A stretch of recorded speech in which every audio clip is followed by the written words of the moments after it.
हाय friends, मी Swati. Life is Amy या YouTube चॅनलमध्ये तुम्हा सर्वांचं खूप खूप स्वागत करते. अगदी 5 मिनिटात तयार होणारी ही खीर. तर बरेच जण ही खीर बनवत असतील, पण एकदा माझ्या पद्धतीने बनवून बघा.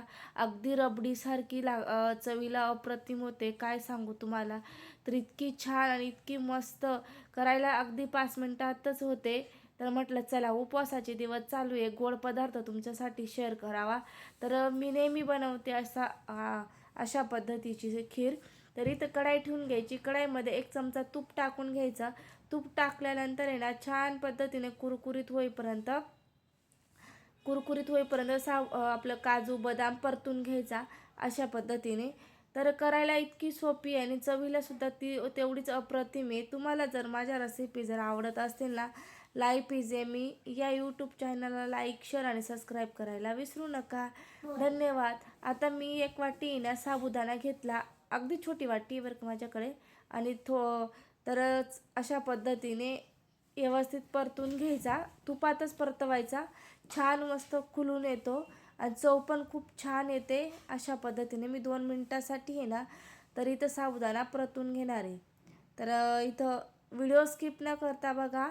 तर तुम्हाला सुद्धा पहिल्याच प्रयत्नात खूप छान जमेल आणि चवीला अप्रतिम होते. पहिल्याच प्रयत्नात कोणीही करू शकतं, इतकी सोपी आहे. आणि आता मी ते आहे ना, दूध टाकून घेणार आहे.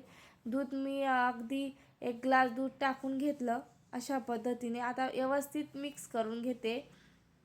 उपवासांच्या दिवसात आपण बरेच गोष्टी खातो, पण असे खीर वगैरे बनवत नाही. तर नक्कीच बनवून बघा. आता मी याच्यात आहे ना, थोडासा खवा होता माझ्याकडे, तर खवा ऑप्शन आहे, तुम्ही टाकू शकतात किंवा नसेल तर नाही पण टाकू शकणार. किंवा तुम्हाला आवडत असेल तर तुम्ही नक्की टाका. खूप छान चवीला अप्रतिम होते. तर इथं व्यवस्थित मिक्स करून घ्यायचं खवा आणि दूध वगैरे. आणि छान 5 मिनिटासाठी गॅस कमी करून द्यायचा आणि छान उकळून घ्यायचं. तर मस्त अशी खुलून येते आणि घट्टसर पण होते. अगदी रबडीला सुद्धा मागे टाकल इतके मस्त होते खीर. आता बघू शकता छान आता उकळीसुद्धा आलेली आहे. आणि आता मी 5 मिनिटासाठी ना उकळून देणार आहे, आणि म्हणजे आपली खीर रेडी होते 5 मिनिटं उकळून झाल्यानंतर. तर इथं बघू शकता अगदी छान असं मी आता 5 मिनिटासाठी उकळून दिलं. तर तुम्हाला सुद्धा अशाच रेसिपी पाहिजे असतील तर लाईफ इज एमीला लाईक, शेअर आणि फॉलो करायला विसरू नका. तर इथं आपली खीर बघू शकतात अगदी मस्त झालेली आहे. आता मी त्याच्यात आहे ना, साखर टाकून देणार आहे. साखर अगदी शेवटी टाकली बरं का मी. आणि साखर मी नेहमी शेवटीच टाकते. तर अशा पद्धतीने आता मी 2 मिनिटासाठी उकळून घेणार आहे. तर इथं झटपट अशी आपली आजची गोड पदार्थ तयार झालेला आहे. तर तुम्हाला कसा वाटला ते सुद्धा तुम्ही कमेंट बॉक्समध्ये सांगा. तर आता बघू शकतात किती घट्टसर आणि किती मस्त अशी क्रीमी, चवीला अप्रतिम होते. तर नक्कीच करून बघा.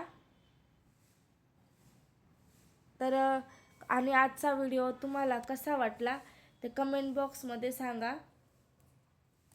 तर बघू शकता मस्त अशी आपली खाण्यासाठी रबडीदार आणि मस्त दाणेदार आणि चविष्ट अशी आजची आपली खीर तयार. धन्यवाद.